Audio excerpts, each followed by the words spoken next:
Bueno, cordial saludo a todos mis compañeros. Mi nombre es Andrés Moreno y hoy les presentaré la Escuela Lingüística de Praga.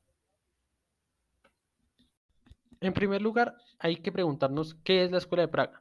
La Escuela de Praga, o también conocida como Escuela Lingüística de Praga, fue un grupo de lingüistas y filólogos que se reunieron en la ciudad de Praga en la década de 1920 y 1930. Esta escuela estaba mayormente conformada por personas de origen checo y ruso. Esta escuela se caracterizó por su enfoque en el estudio del lenguaje desde el enfoque estructural y funcional. Los miembros de la Escuela de Praga se enfocaron en la semántica, la sintaxis y la fonología y desarrollaron una teoría del significado del lenguaje que se centraba en el contexto y la comunicación. También estudiaron el papel del lenguaje en la sociedad y en la cultura. Ahora repasemos en qué se centraban los estudios de esta importante escuela de la lingüística. La Escuela Lingüística de Praga se centró en el estudio del lenguaje desde la perspectiva estructural y funcional, con un enfoque en la semántica, la sintaxis y la fonología. Los lingüistas de la Escuela de Praga estudiaron cómo los elementos del lenguaje interactúan entre sí para crear significado y cómo el lenguaje se utiliza en la comunicación humana. En particular, la Escuela de Praga desarrolló una teoría del significado del lenguaje que se centraba en el contexto y la comunicación, en contraposición a las teorías anteriores que se centraban en la estructura del lenguaje. También estudiaron el papel del lenguaje en la sociedad y en la cultura. Además de la lingüística, la Escuela de Praga influyó en otras disciplinas como la literatura, la teoría del arte y la antropología. En general, la Escuela de Praga enfatizó la importancia de considerar el lenguaje como un sistema dinámico en constante evolución que está estrechamente vinculado con la sociedad y la cultura en la que se utiliza. Ahora pasemos a averiguar qué es la teoría del significado del lenguaje. La teoría del significado del lenguaje de la Escuela de Praga se centró en el papel del contexto y la comunicación en la creación del significado. Según esta teoría, el significado de una palabra o expresión no se encuentra en el propio término, sino en la relación con otros términos con el contexto en el que se le utiliza. En lugar de considerar el lenguaje como un conjunto de palabras y reglas gramaticales que se combinan para crear oraciones y significado, la Escuela de Praga enfatizó el papel de la comunicación y la interacción entre el hablante en la creación del significado.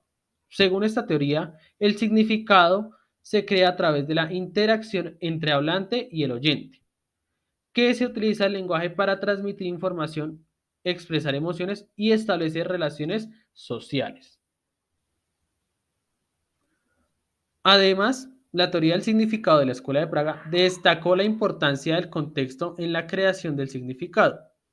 El contexto puede incluir factores como el conocimiento compartido entre el hablante y el oyente, el propósito de la comunicación, el entorno físico y social en el que se lleva a cabo la comunicación y otros factores culturales y sociales. En resumen, la teoría del significado del lenguaje de la Escuela de Praga enfatiza que el significado se crea a través de la comunicación y la interacción entre hablantes, y que el contexto es esencial para la comprensión y creación de significado en el lenguaje. Bueno, pero para entender un poco mejor la teoría de la que acabamos de hablar, pasemos a revisar cuáles son las dos partes más importantes de esta teoría. La primera es la función y la segunda es la estructura. Entonces, primero miremos qué es la función. Según la Escuela de Praga, la función es una categoría lingüística que se refiere al papel que desempeñan las palabras y las estructuras lingüísticas en la comunicación. La función es el resultado de la interacción entre los elementos lingüísticos en un enunciado, que trabajan juntos para producir un significado. La Escuela de Praga se centró en la función de las palabras y estructuras lingüísticas dentro de la oración y cómo éstas funcionan y contribuyen a la creación de significado. Por ejemplo, en una oración como María come una manzana, la palabra María funciona como el sujeto de la oración.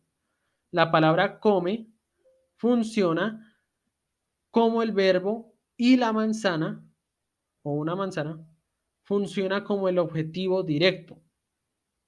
Cada una de estas palabras y estructuras tienen una función específica en la oración que contribuye al significado general de la oración. La Escuela de Praga también consideró la función del lenguaje en la comunicación más amplia, más allá de la oración individual. Por ejemplo, la función del lenguaje en un texto literario puede ser diferente de su función en una conversación cotidiana. La función del lenguaje en la comunicación depende del contexto y el propósito de la comunicación. En resumen, la función, según la Escuela de Praga, se refiere al papel que desempeñan las palabras y las estructuras lingüísticas en la comunicación y cómo contribuyen al significado de la oración o una comunicación más amplia. Para entender un poco más este tema de las funciones, observemos las diferencias que hay entre función poética y la función comunicativa. La diferencia principal entre estas dos funciones es que la función poética se enfoca en el mensaje en sí mismo, mientras que la función comunicativa se enfoca en la transmisión de información. La función poética se refiere al uso del lenguaje para crear una experiencia estética o emocional en el receptor.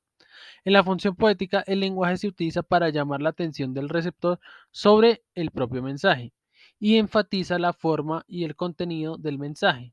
Por ejemplo, la poesía se caracteriza por la atención que presta al ritmo, la rima, la musicalidad y las imágenes poéticas.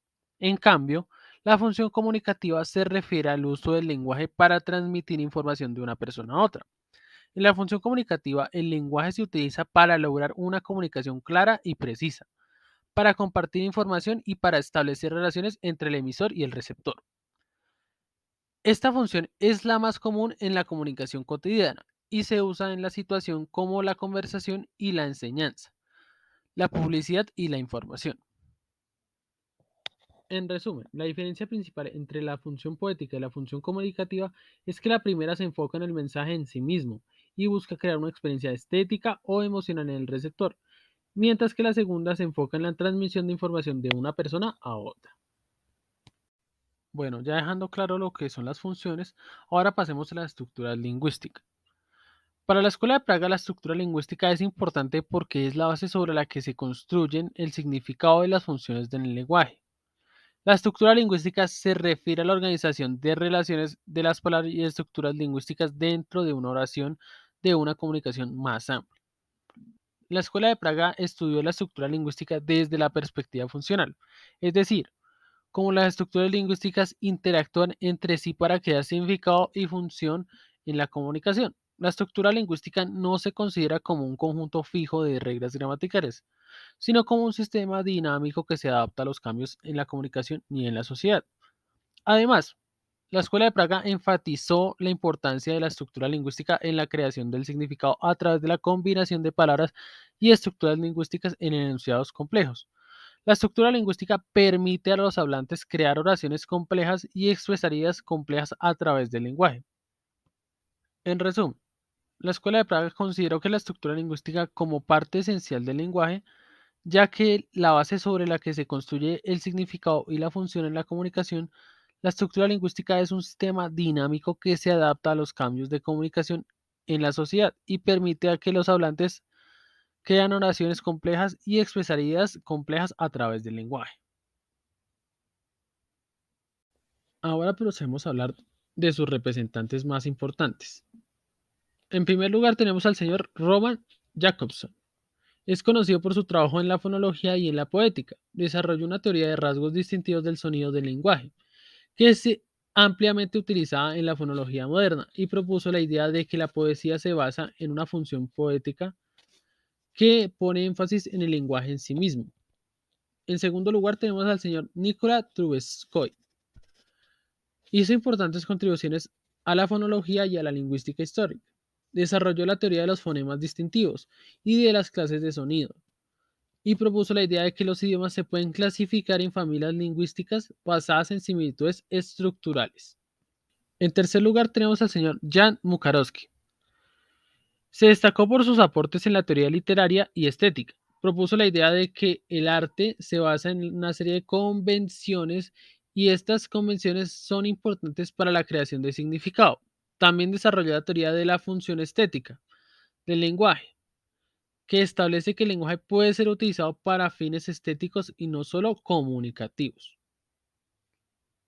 En conclusión, estos tres importantes representantes sentaron las bases para muchos de los avances posteriores en el estudio del lenguaje y de la comunicación.